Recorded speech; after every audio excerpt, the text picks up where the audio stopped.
Greetings, prairie dwellers. It's your man, Adam Pecora here, and welcome back. Or possibly welcome originally, whatever, to Requiem for a Tuesday. How's it going? Good. How are you? Great. Okay. Big show for you today. What can I say? As always. So as I mentioned, we're in a little bit of a bank session here. So if there's some things popping, ATM for my present day folk, apologies. We're going to be a little delayed. Next couple episodes going to be banked up. Doing a little vacay because, I've been working so hard and I deserve it. Anywho, please rate, review, subscribe to this show. And Apple, Spotify, YouTube, we got it all. There's a video special, episode 55. The link tree's got it pinned up for you. You don't got to worry about diving in, looking too deep. There's music. I got my solo stuff under the moniker Wolf X.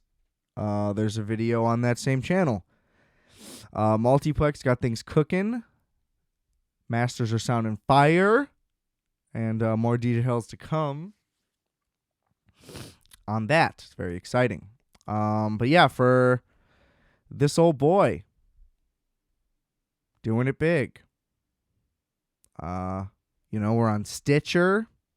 But really, Apple, Spotify, do your thing. Give us a little 5-star. Say what's up. Pretend like we're a Mead notebook. They were always the best ones in the folders, too. Really, just all those products were top of the line. Top of the line, I gotta say. Speaking of which, I ran a little color pencil scheme yesterday. Yes, that's right. Didn't want to go Crayola. Didn't want to spend $10 on the Prismas. But I'll take from the corporations. What can I say? You take a candle, the stickers peel really easily off of cheap candles, just so you know. You slap that sticker over anything, now anything's $3. It's an easy way to go. But little follow-up on what I believe is last week's episode, but we talked about Chris Rock a little bit and how I long to see Top 5. I saw Top 5. Actually, at the time of the recording, it was in the mail. I had already ordered it. As well as Down to Earth. Rewatch Down to Earth holds up exactly as well as I thought. No real notes on that one. Top 5, I gotta say, what a fucking knock out of the park. I had read good reviews. I didn't really know what to expect. Didn't expect that movie, that's for sure. Really, artfully shot. Just very well shot. I was very impressed across the board just with the entire aesthetic of the movie. But it's also a very interesting movie. It's like a combination of a bunch of things. And I would say that that's its biggest flaw, is that it definitely tries to do way too much. So Chris Rock plays. This is clearly, I would say, somewhat semi-autobiographical with a lot of liberties thrown in, to make it a more compelling movie. But it seems to line up, this movie, around the time with his actual divorce, which didn't seem to go too well based on Tambourine and such. Just general media coverage of said relationship. So he plays a comedian who doesn't really want to do stand-up anymore. He basically plays like Eddie Murphy, but if Eddie Murphy wanted to do dramas instead of children's movies. But he's like, yeah, I'm past that. I don't know. That was just the first example. It's not, I don't think he's at any capacity trying to be playing Eddie Murphy specifically. Just to clarify that. But, yeah, I don't know. So there's this, he is marrying a reality star, so like a Kim Kardashian type, and he has to deal with their entire relationship being just a part of the show and her kind of caring almost more about the show than the relationship, and, you know, the struggles with that. It's kind of just like, oh, being a famous guy sucks too, you know, it's like a boo-hoo kind of thing, but it does a good job of, you know, really showing it. You know, he struggles with alcoholism. I believe that that's also a true thing with Chris Rock. Don't want to say that for sure, but I think so.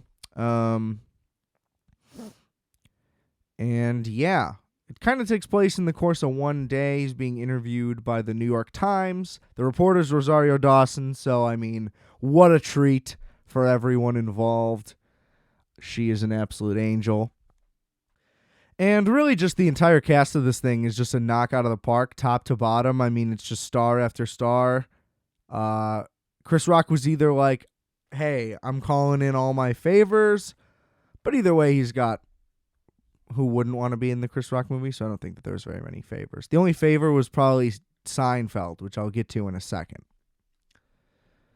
But I mean, Cedric the Entertainer is out of this world in this movie. I'm just going to leave it at that. We won't even begin to spoil Cedric. He is just on 100, and it's a little too much, I'll be honest, but full respect for how much he went for it. And that character, who was just a dog, he's the most connected man in Houston.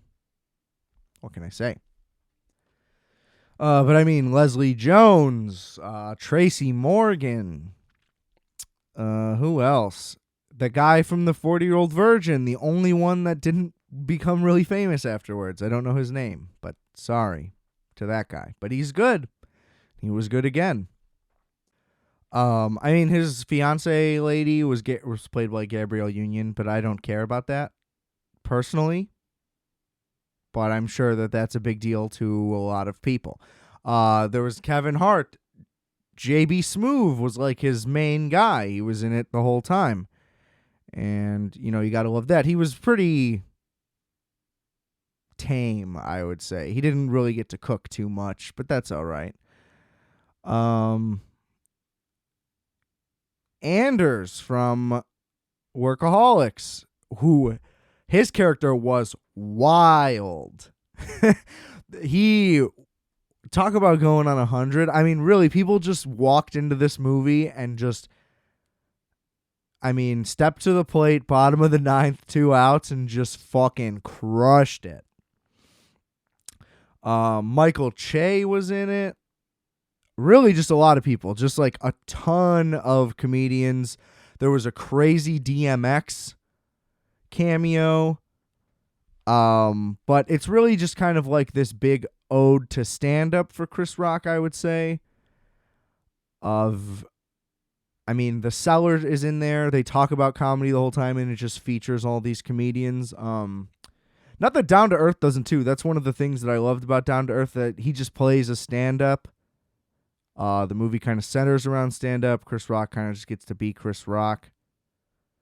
And that movie's kind of ridiculous, but it's fun. And this one is a much more serious version of that. I would say it borderlines on a comedy drama. It's not even a straightforward comedy. He struggles with alcoholism. See, here's the thing. So I mentioned it tries to do too many things at once, right? So he struggles with alcoholism, and in the course of this one day, like, he breaks his sobriety, but then he's already just kind of instantly over it, so that's a little thing. He instantly falls in love with Rosario Dawson, but he also has a conflict with her that they shoe in. What else happened? Yeah, then there's just the Gabrielle Union thing. Like, it's just all too many things. And they kind of all happen at once. It's like, it's just trying to be too many movies, too many tropes at once. And the story remains very interesting throughout. It's just like there's too many threads and they don't all get needled together, if that makes sense. But nothing that happens is really like disinteresting. The story just, it's a little disjointed. That's all I would say. Like, I don't know, it just doesn't follow it's a very loose structure. Can be a little hard to get used to. But so it cuts to like a flashback in Houston. That's where Cedric the Entertainer comes in. And that is just like a wild story of how he decided to no longer drink. And then there's like a Rosario Dawson flashback, which brings in the Anders character. And that just reveals a whole wild amount of things. But basically, they use these flashbacks to just like tell these outlandish stories. And then there's like kind of random voiceover. So it's a little bit jarring, just like when these things happen. That's all I really have to say. But all the execution of the individual elements are great. They just kind of don't thread together well. That's my biggest complaint. It has elements of like Get Him to the Greek too, where like in Get Him to the Greek, Aldous Snow, fictional celebrity in a real world with real celebrities playing themselves. Also the overlap of, oh, I'm the rock star guy, but here's my album and African Child. Which is especially crazy because it's a British guy, right? But then, so Chris Rock's character is this ex-comedian trying to do serious movies now. And he's promoting this movie about the Haitian Revolution, and people just aren't really taking him all that seriously. And so kind of parallels there, because that's where the cameos come in as well. Whoopi Goldberg, Adam Sandler, Jerry Seinfeld, Chris Rock. I think someone else may have been there too. I don't know, but they're all chilling at a strip club. Hilarity ensues. Yeah, I cannot speak enough about how much every single cameo, or really just the entire cast, however you want to phrase it, they just crush it across the board. And this movie's just excellent. That's why I didn't even plan to go this long on it. But honestly, like, I watched it pretty much right before bed, and I just kind of stayed up contemplating it. Like, wow, how are we not giving this more recognition? Especially because I didn't know Chris Rock had this in him as a director. It was very well, again, visually, the way this movie looks, it's incredibly well made. It reminds me a little bit of The Hangover, too. Kind of just because there's like, you know, he goes to jail, whatever, there's extreme stuff. But then that's when he runs into DMX. And like DMX just kind of has like a Mike Tyson-esque cameo in this movie. So I guess that's where it just reminds me of it. And yeah, the same thing with like him relapsing very quickly. He also decides in that same day to go on stage for the first time in however many years. So it's just like all these things all happen in one night. Just a little far-fetched is all I would say. I think it's supposed to be one night. Definitely gives off that vibe if it isn't. And yeah, so that's just my biggest complaint. But like, some of the movie doesn't happen if they don't throw all those things out there, so you can't really complain. And I guess it just also kind of shows like it's not easy being Chris Rock. Not that I imagine it would be. But it's definitely better. It's definitely still better to be Chris Rock, and I think that the movie acknowledges that. But please go check out that if you haven't. Excellent film. I don't know how he's not getting more work like that. And then he's in that new Saw movie, and I know that was like his concept too. I don't know. And like I read that there was rumors of a top 5 sequel, probably way in the past at this point, but there's so many good characters in there. Like that movie honestly has a lot of potential to continue on, or even just like I hope its legend grows with time, because that is definitely a hidden gem of a movie, especially given how high profile all the people in it are. I guess that's why I wasn't expecting what I got. It just given how low key this movie was in general. I don't even I barely remember hearing about it at the time, and it didn't make much. It made like 25 mil. Critically, like it did very well, which as deservedly so. It's probably one of the best performances by Chris Rock, too. I mean, he's not... I don't know. His dramatic chops aren't great from what I've seen. Let's just be honest. You know, Fargo, he was he had his moments. I was very aware I was watching Chris Rock. Whereas in this movie, he kind of slipped out. You know, it was like I was watching another guy. Or at least a fictionalized version of himself. He did go by a different name, but you know what I mean? Really just blown away by it. Didn't expect to go 15 minutes, so we'll move on. But, you know, shout out Chris Rock once again. Nothing but love for the legend. Oh, and like the title doesn't really make sense for the movie either. They kind of try to do like a recurring theme of like, oh, we're gonna do top. Like they try to do multiple like recurring themes so they can like have callbacks. Basically, top 5 is a callback thing throughout, but like not really. Any of the like Hollywood things that they put in this movie didn't really work, and I wonder if that like had to happen to get the funding. That's maybe how that feels. I just put that together right now. And that's why it does feel kind of thrown in there. I don't know. But overall, it's a must-see, I would say. That's a stop what you're doing, ladies and germs. And coming forward, I don't know if that's the proper term. I'm not about to reveal any secrets. Not that I have any secrets. Ask me stuff. I don't really plug the email address anymore because, you know, I don't really need to. But rfatpodcast@gmail.com, definitely still open. You know, just not a ton of messages. What are you going to do? rfat.bigcartel.com. Probably going to spend... So I'm recording this right now on a Friday. I know. See what I told you? We're banking. And I may try to... We'll see if I get into it. But my goal... I'm hoping I'm going to get into it, get sucked in like everybody else does. And just go beginning to end Mayor of Easttown, because it's about to end. And then have the next episode at least cover that a little bit. So we'll see. I mean, if I start it and I don't like it, I'm going to bail.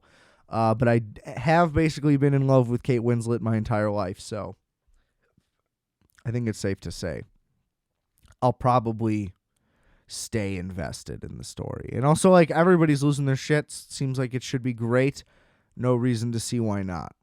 So that's coming up. Speaking of endings, there was the season finale of everybody's least favorite comedy show, Saturday Night Live. I don't know anyone that finds this show funny. I mean, it's on the air because it has to be, basically, at this point. What else would be on? Sure. But I don't know why we care anymore. It needs to not matter. If we stop acting like it matters, then it's fine that it sucks. You know, I don't know how else to put it. And especially because every time, this is what happens every single year on the season finale, they do this tradition on Weekend Update, which Weekend Update's the best part of the show anyway. Just always, basically, but especially now because it's barely ever funny in any capacity. But they do this thing where they write jokes for each other. Michael Che, Colin Jost, we've all seen it, and it's fucking incredible every year. They're always so funny.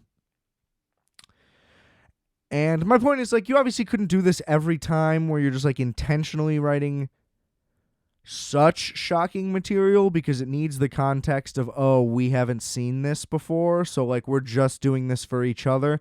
I get that. But the point is that it's that funny every time because you're going for it, though. Like, if you would just go for it and, like, push, quote-unquote, boundaries, which it isn't. I just call it, like, regular comedy. If you would just stop worrying about what you're saying and just try to be funny, like you're doing on those, which I think Michael Che is doing anyway.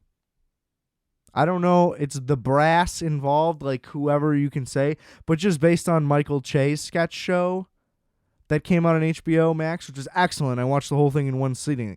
It was phenomenal. And it's just like so clearly, comical. There's actual jokes involved. He's not afraid of anything because what is there to be afraid of? So I'm just saying, like, if they would just commit to, hey, we can say whatever we want, like it's a pretty clear difference between just being like hateful and awful and then like, writing clever material. I don't know. Pretty simple, I would say, especially because all of your not woke material was just lame Alec Baldwin Trump character, which wasn't good. And everybody knew it wasn't good, and then they kept doing it anyway. It's just like, why are we watching this? And I'm not, but the thing is, like, it's still treated as if it is this, like, cultural touchstone. But for what? Like, for what purpose? Like, I don't know anybody that is like, this is the pinnacle of comedy. Like, I aspire to be this. You know what I mean? Like, there's a difference between wanting to be on SNL and wanting to be on this version of SNL, right? I imagine that there are people salivating like, I would love to turn this around, because if at any point they get a cast that can actually like do something, they'll get lauded twice as much as they would, because the expectations are now so low for everyone involved. And I mean, all the best people are leaving, and they should be leaving because their talents are totally wasted on the show. People hate Pete Davidson. I don't see why. Like, if you give him a microphone, he's funny. They really don't know how to use him. Like, I'm sure he's probably not the hardest worker in the world. Maybe. That's not the most important thing, I would say, for that show. And Kate McKinnon, she should be a star somewhere else. She's way too good for whatever they're doing. I don't know.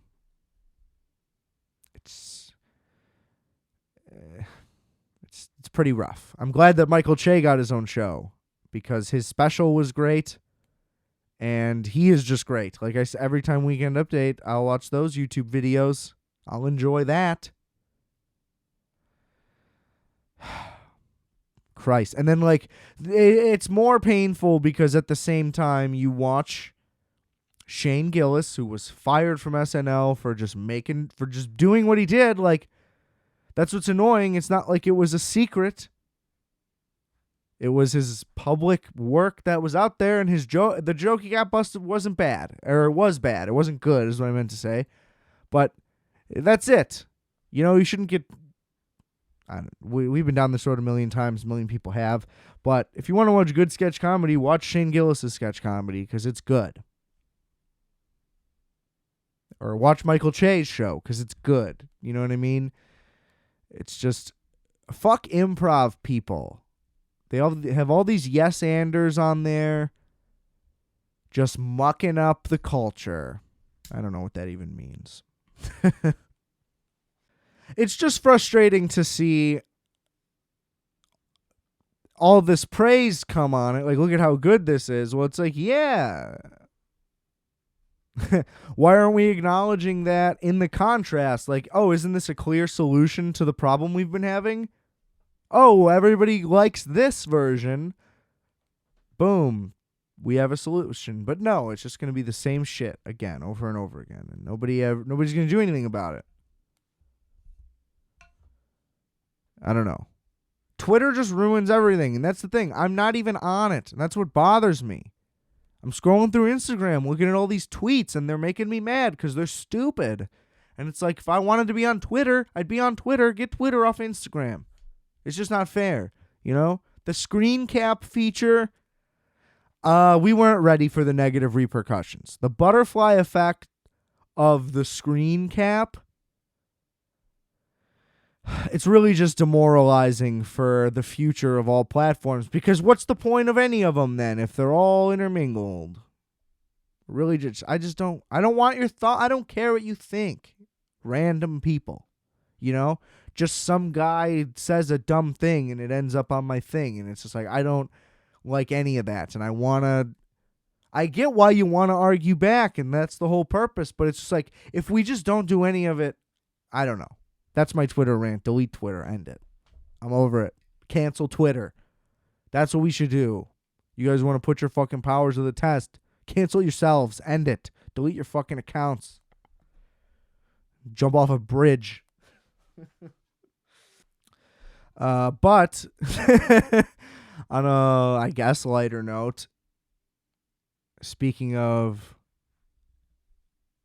things, I don't know. Not really speaking of anything there.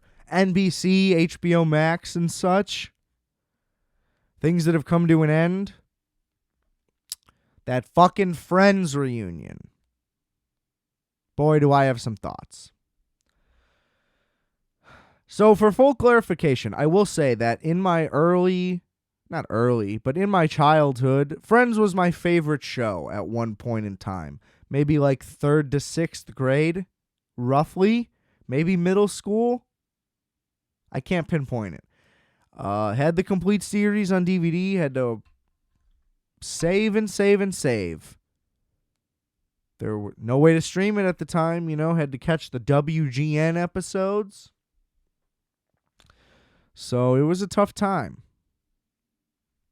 Bought those DVDs, watched it front to back. You know, ended up, you know, I know the show in and out, played the trivia, loved it for a long time. Grew out of it, you know, because I wasn't a child anymore. Had a full brain, was able to recognize what's good and what isn't. Unlike millions of people, clearly. God damn it. I'm fired up. But that's because it's out of love. That's what people don't understand, right? It's just like, I can't love it blindly. I think that that's wrong. It can't be unconditional. Because that show fucking started to suck. I can't pinpoint when, just off memory. I know season 1's a little too much. They're trying too hard. Everybody still kind of looks weird, too. It's hard to adjust to that. It's so 90s. And then like 2, 3, 4, it's like gold. And to this day, it holds up for the most part. It's always a little cheesy and cheeky, and it's just so like light that it just kind of makes me sick. A lot of the time, you know, some of the jokes are just so cottony that it makes my skin crawl. And that's kind of unavoidable. But it did a great job of building these characters, and that's the thing. You really knew these people in and out, and you would learn exactly like what they would do and wouldn't do, and their behaviors all made sense for a very long time, and then eventually they just didn't anymore. It was once Chandler and Monica got together, I will say, it kind of all started to unravel. The show stayed good for a long time, but everything just runs its course no matter what, I think. Like, I don't know. I think Seinfeld stayed good even after Larry David left, but like there's a drop off. You know what I'm saying? But not nearly as much as Friends. But like that's the closest example I can think of a show like lasting for such a long time and remaining good throughout its run. You know, we'll get to the Seinfeld comparison in a second, but I don't know. Like, once it gets, like, the last couple seasons especially, it's just atrocious. I mean, Chandler, who is my favorite character, obviously, he's the funny one. He's like a sports guy. He's always been, like, a dork who can't get chicks, right? But he goes from being, I don't know, just, like, neurotic and weird. But he was, like, a sports guy who, like, did business. You know what I mean? And then by the end, he's just like a limp dick loser, like completely. Like he was always Like the pathetic one, kind of. So was Ross was more so, I would say. But you know what I'm saying? He wasn't like a total wimp. Like there were literally a bunch of episodes where they would be playing sports together. They would go to the gym. They would do all these things. And then like by the end, it just doesn't exist. Like Chandler would rather watch the Thanksgiving Day parade. Like he just became gay. Not like literally, you know, but like his personality completely shifted. And it just doesn't make sense. It's unwarranted. You know, they just got lazier at writing jokes. That's what bothers me about it. Like, all that happened was he started dating. You know what I mean? They started dating. You could argue that changed. You know, people change. Well, no. No. The show, I don't know. And then, like, Phoebe's decision to go with Paul Rudd's character over Hank Azaria. Like, yeah, is Paul Rudd better for TV? Sure. But, like, that's not the decision that character would make, and it's not the better one for that character, you know? Hank Azaria was the better choice. And it just got so over the top eventually, you know, with the Monica's hair, Ross with the pants. You know, it just became so sitcom-y, which before it wasn't. It was, you know, it was one of the Seinfeld ripoffs that stuck. And it maintained all that. Anyway, so that's just my beef. My point is that I'm coming from this as a fan, but an objective one, but just not a complete hater. I know that there are a lot of Friends haters out there, to which I'll say, give some of it a chance. You know, you're missing some opportunities for sure. But I will say, this reunion, I'm torn on it. It kind of is a microcosm of my feelings on the show. First of all, hosted by James Corden. Fuck that. Get the Brits off my screen. We've been over this. What does this guy fucking know about Friends? He was watching Simon Pegg and The Crown and all this bullshit, or whatever the fuck was on TV back then. He likes The Office season, you know, original with Brent. I forgot his first name. Richard Brent? I don't know. But you know what I mean? This guy, he wasn't watching Friends. If he says he was, I don't care. He's not good. He's no talent anyway. I don't know why this guy is on TV, period. It's dumb. I don't like James Corden. I'm just saying. Fuck him. So, strike one. 2, the table reads completely dumb. I could just watch the show. There's nothing that makes this better at all. Don't like that. I will say the overall production of it is great, which it should be for the amount of money that they fucking spent. They spent $500 million just to get the rights to Friends. They gave them each like $2-3 million just to do this thing. And that's the thing. I'll say that that's my biggest gripe about this is that those 6 people got the most out of this over the fans. And they got paid to do it. So that's what's the most annoying. It was like, I don't know. You would think that this whole thing would be fan service. And it kind of was. Like they rebuilt the sets and had them all walk on it. But what did the fan get out of this that they didn't already kind of know? Like there was a couple behind the scenes shots, but really it was just like, oh, here's a couple times we lingered after cut. Or here's like right before we started action.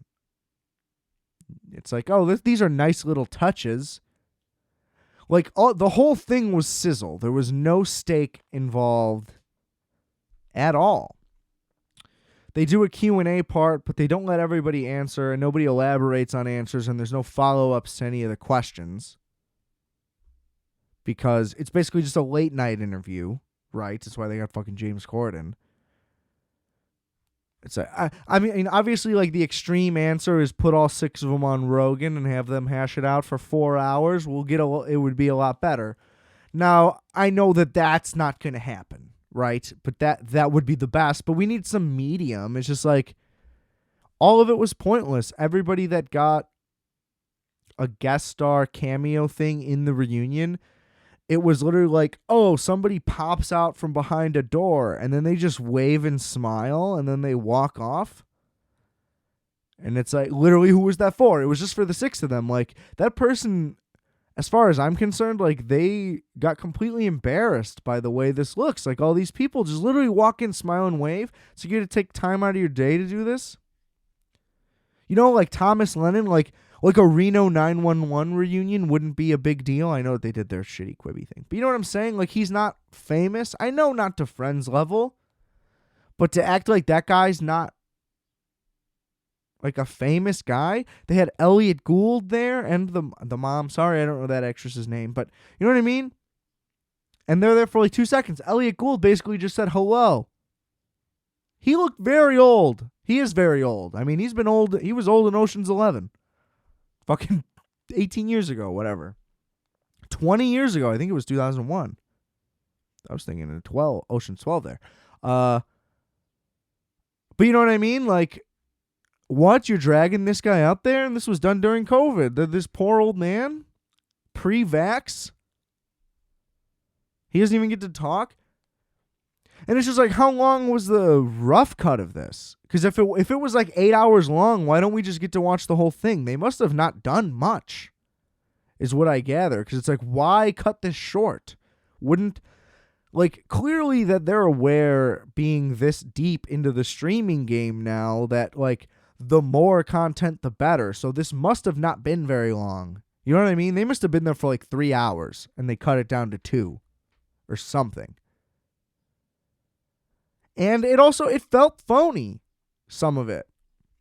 Because we spend this whole time talking about how great all these actors are, and they are all great actors. It's what made the show. It's what makes a lot of great shows, you know? But guess what? They refused all these reunions for all these years, and it took this many millions of dollars for them to be there. Of course they're going to fucking seem super stoked. You know what I mean? Like, they were acting. Everybody's like, oh, well, it's not scripted. Yeah, it might not be scripted. They were acting the whole fucking time, you know? None of them want to be there. That was in the back of my head the whole time. It's like, it took them, they're all getting paid $3 million. It's like, of course they seem so invested in it. Like, that was the thing. They seemed too stoked to be back, and like, they were too into it. Because we know you're not into it. It took you fucking 10 years of people bitching about this for you to even consider it. And it took $10 million a piece or whatever. You know, I don't know.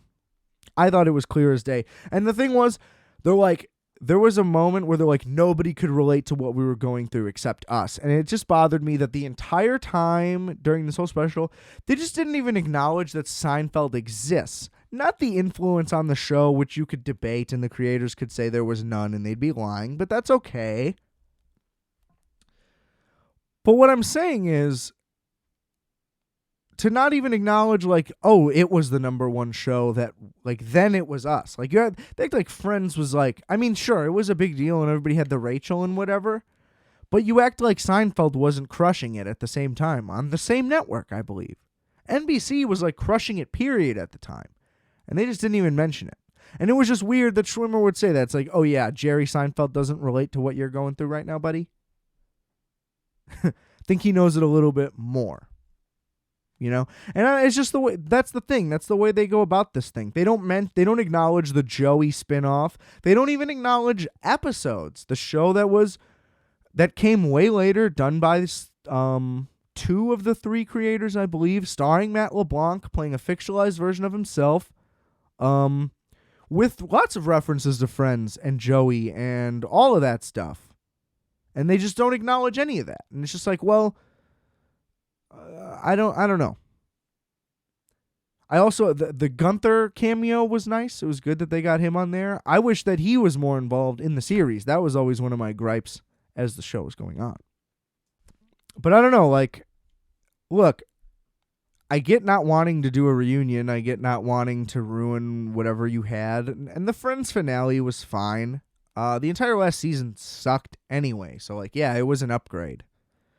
But I didn't really care for it. I don't know. I don't really have that as much to say. I went to the Friends apartment when I was just in New York. It was very cool to see. It is in an incredible spot. I don't know if we're supposed to believe that it's like that's where they're living though.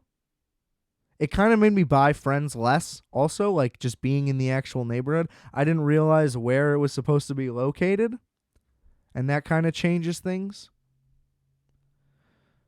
Not that show. I've always said that show's not very New York at all. Like, it doesn't. It being set in New York adds nothing to the show because they almost never acknowledge it at all. Like, they say it, like the words are out loud a lot, but nothing about it screams it could take place anywhere, and there's nothing. And I guess this is still just a comparison to Seinfeld, but you know what I mean? Like, just across every level, there's just. It's just outclassed in every way, including its reunion. It did the show within a show behind the scenes during Curb. And they made the Seinfeld reunion on Curb. And it was brilliant. I rewatched that entire season all the time. Like, for that reason. And it's just beautiful to watch. And they updated the set, like, within the show. Like, they actually thought it out within the show, and you could tell, like, this is what the Seinfeld reunion show would be, but it's like, why actually produce it? Because that's how you get disappointed. If you make it hard, if you make it, like, snuck into this thing, and then it's just like, holy shit, this is super cool. Whereas if NBC drops an hour special, and it's the actual story, it doesn't work as well. I don't know. I loved the move. And then they did like another mini one with comedians in cars where George Costanza's one. And I hate that it's not available anymore because it was like a Super Bowl ad technically. But that episode is great because it's a modern day Seinfeld for 10 minutes. And that's great. I'd read before that they said like, oh, if we were to do a reunion, it would be one scene, us getting out of jail. Obviously too late for that now, but you know what I mean? Like, the right idea of actually preserving the work and, like, doing something that's worth it. It's like, no. For Friends, all they did was fucking they were finally able to name the price that worked. And, like, they kind of tried. Sure, they built sets. Like, good for you. I don't know. And they did a whole segment in the middle of just like, hey, look at all these people in Ghana that love Friends. And then they just had a bunch of people tell their tragic tales. And about how Friends got them through it? Come on. It was such horse shit. Fast forwarded right through that whole thing. I don't know. And then there was this big reveal that wasn't even a big reveal. They were like, oh, Schwimmer and Aniston were fucking. And then they're like, oh, wait, no, they weren't fucking. They just had a crush on each other. And it's like, oh, okay. So you either did or didn't, but either way, like, this isn't news. It's like, we could have guessed that y'all were hooking up when you were just hooking up on camera the whole time. It's tale old as time. But they acted like it was a big thing and they, like, didn't really want to just say it. But it's like, say it or don't. Who cares? And then the way Schwimmer was presenting it, it was almost like, if you're still interested, Aniston, I'm down. I don't know what either of their situations are, but it definitely seemed like Schwimmer was like, yeah, definitely still down to be with Jennifer Aniston. Just letting everybody know and making it perfectly clear that she won't let me. He was like, I want everybody to know I was down from day one, which I respect. You got to throw that out there. And Matthew Perry just got no respect the whole special. I don't know if he maybe actually said the least or whatever, But I would say based on who gets the most time on both on camera, but like the most speaking time in this special, it's close, but it's relatively ranked, I would guess, on who is most famous. Right? So it's arguable for most of them, but you just know the guys are the three least famous, and you know within them Matthew Perry is the least famous. You know, it goes Schwimmer, LeBlanc, Perry, right? Like you can rank the women, it's hard to rank in whatever, but they're the top three in whatever order you choose. It's Aniston 1. Let's not be crazy. But after that, you can decide.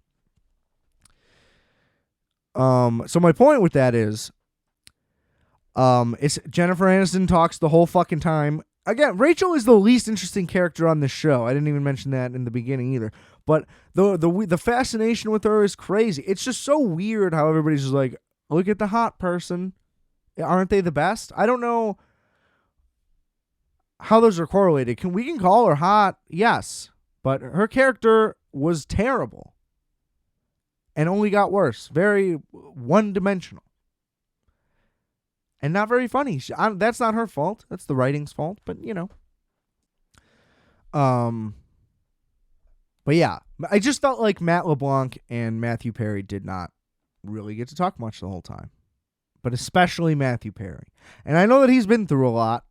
I don't know exactly what, but I've heard many a story in that vein.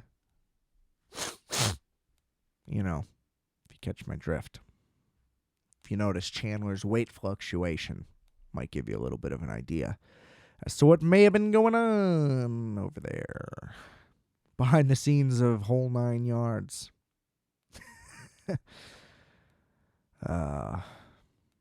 None of them have had remotely good film careers. Jennifer Aniston's the only one who's really even been in movies. Like, with any type of consistency that I can recall. And they're not good. Her movies are pretty bad, historically, I will say. Although I am an Along Came Polly fan, how could you not be? Philip Seymour Hoffman, you know. Big old Ben Stille, the homie.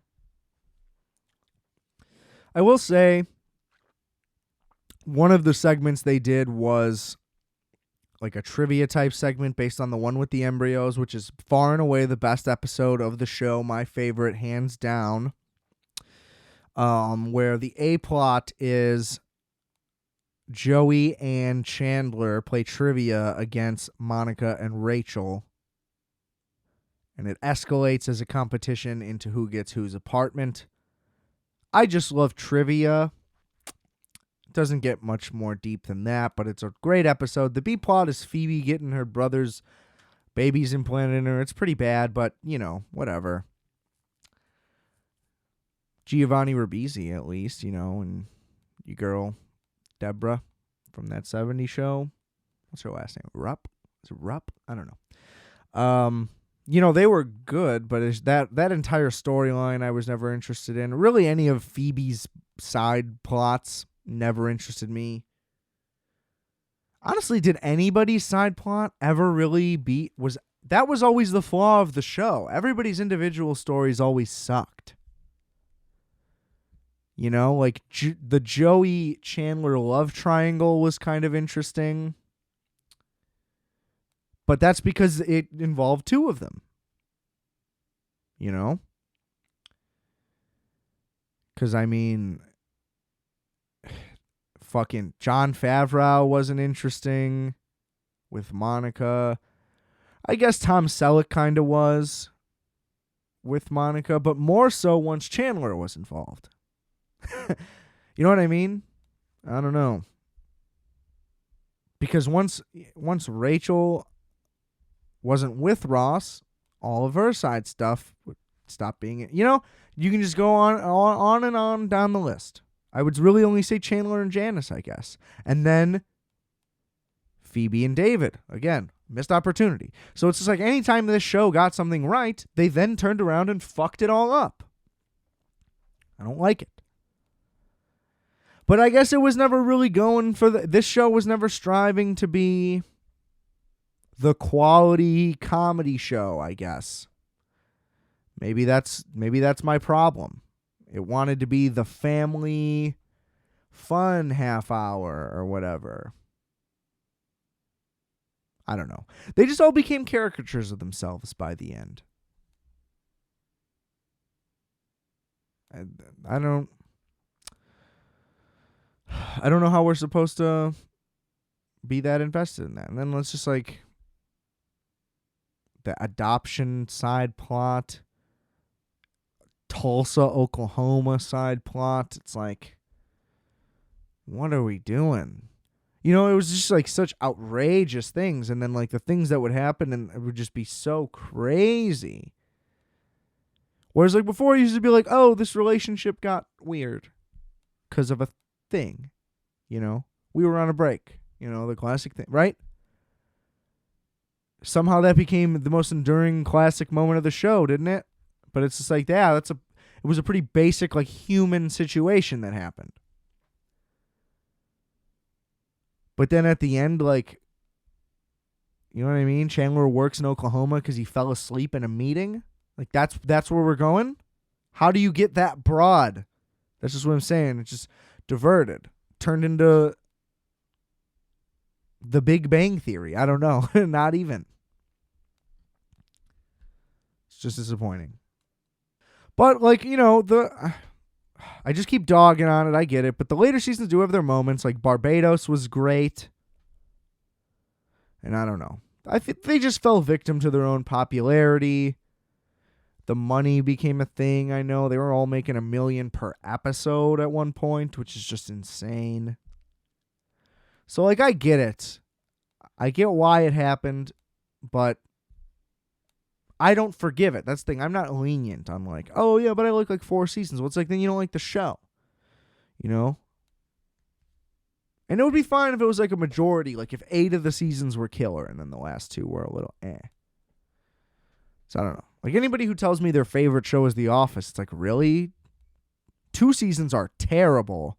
And you could argue 2 more are bad. So it's like, that's your favorite show? You know? All of it counts. Just saying. But look, I mean, it's like,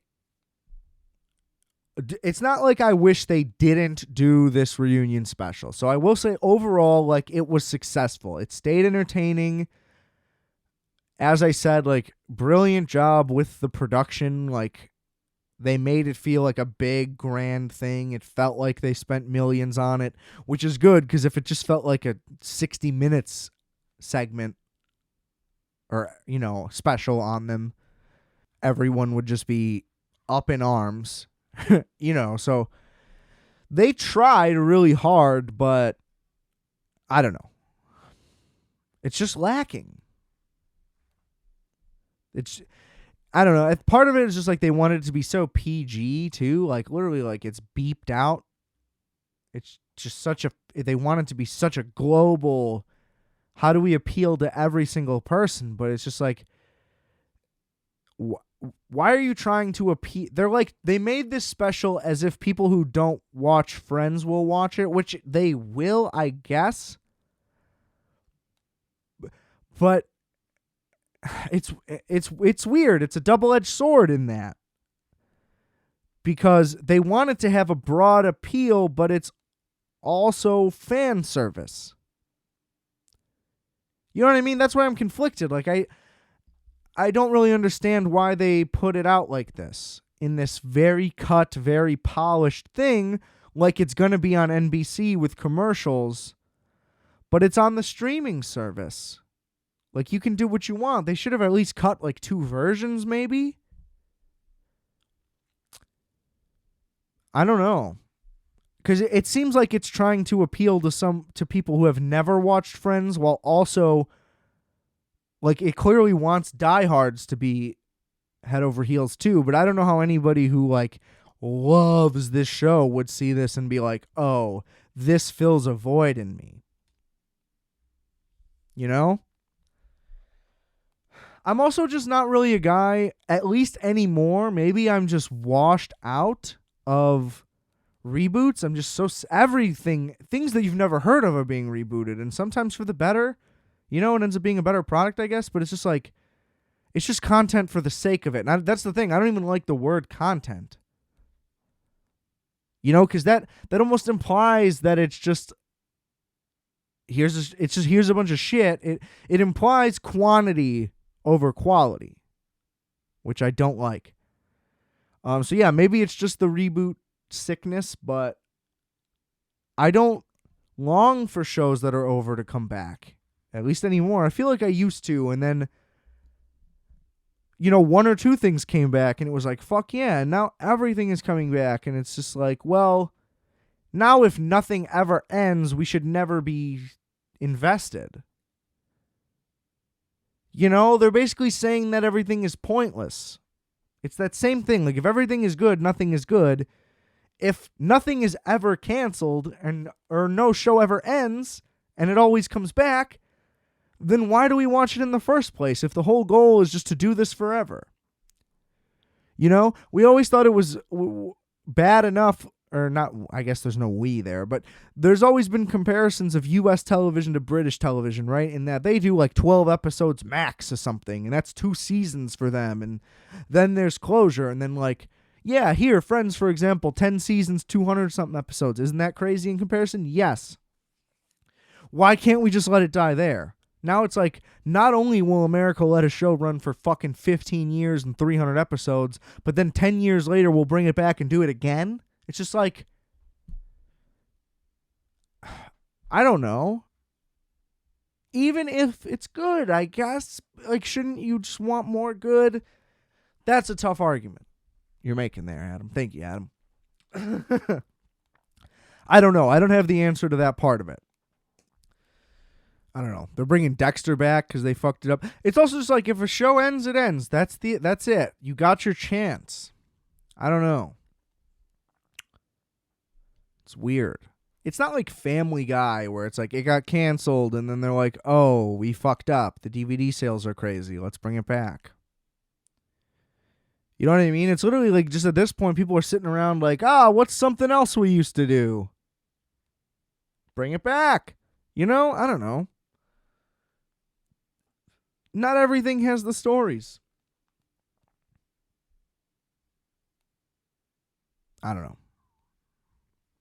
Like, if they did another season of Friends, it would be horrific. And I'm glad that they're all aware and that they all made plenty of money and kept it. Maybe not Matthew Perry. Who knows? I'm sorry. I hope you're all right, Matthew. I love you. It's just where we're at. I don't know. What are they going to bring back next? When does it end? Can we just have something new, please? But at the same time, I don't know, if they were back Entourage, I would be on board, because I keep hearing them talk about it on Victory the Podcast, which is great for the most part. It's all right. But but they keep talking, because they're like, we didn't want the show to end. I had plenty of ideas. And that explains why the ending of it sucked. Because they weren't ready to end it. They wrapped it up, and the ending of Entourage is bad. It's so, none of it makes any sense. It just happens very quickly. Boom, bam, boom, it's over. And I'm glad that they're doing that podcast, and that show's getting the respect it deserves slowly. You know, it's on the homepage of HBO now. You go, Doug Ellen and co. And that movie was good. I don't get why anybody would say that movie's not good. I like that movie a lot. We'll end on a fun story about the Entourage movie, actually. So I was always a big Entourage fan from the jump, honestly. Started watching it while it was on. Maybe we didn't get into it till season 3. Maybe. You know, it was back when you could get the Descrambler box, get all the shows for free, get all the channels for free. Definitely never paid for HBO. Just want to say that. Simpler times, better times, arguably. So anyway, always been a big Entourage fan, so when the movie comes out, naturally, I'm ecstatic. I'm like, this is going to be fucking awesome. This is going to be the best thing ever. Hype. Me and the boys decide we're going to go. I was living with my ex is a stretch. It was more so like I was held captive there. I had too much pride to leave and go back to my parents' house is really what it was. So that is on me, ultimately. But things weren't great, folks. Things were not great. So anyway, we see the movie. Loved it. Get back. What'd you see? I saw Entourage. You know, as I said I was going to. Lied and said maybe not. Because if I said I was definitely going to, there was already a fight brewing, is the point. And you may ask why. Because apparently nude scenes in a movie is cheating. And I got yelled at for quite a long time. And my mother had to weigh in on the issue, as well as her mother. And they were both like, this is crazy. And I was like, yep, that's what I'm dealing with. So, that's my Entourage movie story. She was like screaming, crying at the top of her lungs. It was insane. And I remember because she was reading through the plot, like, you know, a written out plot of the movie. And then there's just like, there's a scene where there's like, you know, there's sex scenes in the movie. And when you read them out loud, it's like, yeah, that seems pretty explicit. But it's like, that's not what's going on, and that's not why I'm seeing this movie. And regardless, the point is that Entourage is not a misogynistic show. I just want to point that out to everyone out there. Nudity exists. Movie stars fuck people, you know? And they barely have it happen in the show. It's not as much as you think. The show is about male friendship. And anybody that is like, oh, you know, we recognize that men have feelings too, and blah, blah, blah, blah. If you're one of those people, then understand that that's what this show is, and that's who it is for, and it's for the boys. And that's what the boys do. It's hard to explain. We don't talk about it. You know, you punch someone in the shoulder and you say, fuck you, and it's endearing, I promise. Whatever happens in Entourage. I kind of got blinded by rage in the middle of it there. I don't really know what I said, but you get the point. That's the gist. Rate, review, subscribe. RFAT.bigcartel.com for .com, not .cob. It's not a corn site. RFAT.bigcartel.com for the merch. Link in the description below, as well as multiple music options. Multiplex, Wolf, X. We got them both. That's right, ladies and germs. Making electronic jams for your pleasure. Link below. All of it. Rate, review, subscribe. Great to be here. And you'll hear me next week or whenever you decide to.